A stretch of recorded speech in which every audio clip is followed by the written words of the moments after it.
There is a theory of the Morbius twist in the fabric of space and time, where time becomes a loop. Where time becomes a loop. I've done that joke before, but it never stops getting funny for me because that's the answer, and there's a great story behind it. The twist in the fabric of space and time is the living force.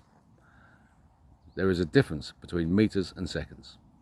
And if the simplest way to look at this is that there are electromagnetic properties and there are meters and seconds properties. You can put them in put them on a scale and put all the meter forces on one side and all the second forces on the other side and hold them on a balance and the balancing point, and all the balance of that system creates an energy, meters per second at the center, but it's meters squared per second squared, two surfaces.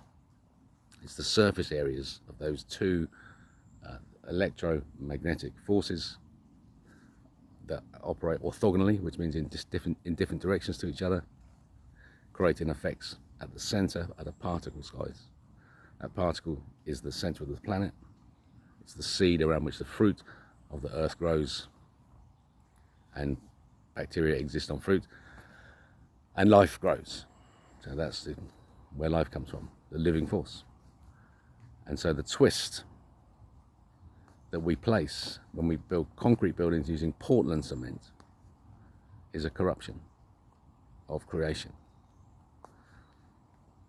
The buildings at 9/11 was an experiment. The airplanes were just a distraction, forget them.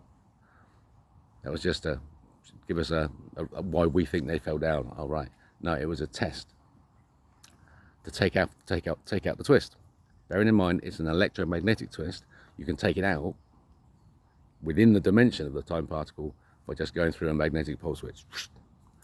Jenner-Bekov effect, greatest mass moment, you can contribute it there and you'll get a magnetic pole switch. The twist will vanish from the concrete, and this concrete therefore has no strength, and what you have is just a pile of aggregate that just tumbles to the ground with nuclear explosions going off. Because the action is nuclear, it's holding the twist together. When it untwists, there's an explosion. Massive heat, but confined. Really quite confined in terms of a nuclear explosion, because it's imploding. But the heat exists in that pyroclastic cloud. So there you go, that's Lewe. And that's why they won't reference him back to that document, because it proves that they're lying and proves how we're going to get ourselves out of this. It proves that the earth is the center of the universe, and it proves that God exists. That's what Lewe does for us when we understand him in context. So please look at my Ace Consultancy website, the research is there, and go, oh, I see. 9/11, the truth, that makes sense.